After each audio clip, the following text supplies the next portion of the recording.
راغلی ما برک کاپرګلی کلیاړی او مضافاتي میره ده کاپرګلی ته وي.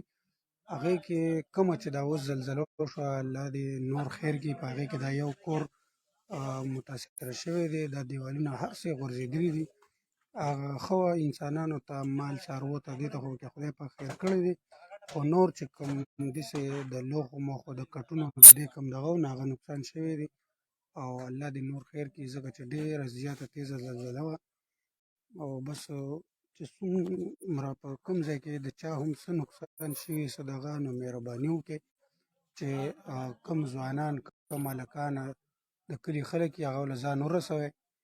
او ځکه چې دلته د مضافات را خلک وو ټول وله راغلي وو دا کټونه مټونه دا هر څه یې ترېنه را ایستلي دي، خو نور چې په بله علاقه کې په څه ځای کې داسې دغه شوي نو څومره چې درنه کېږي زر تر زر ځان ورسوئ د هغوی سره څه د لاس و پښو څه امداد کولی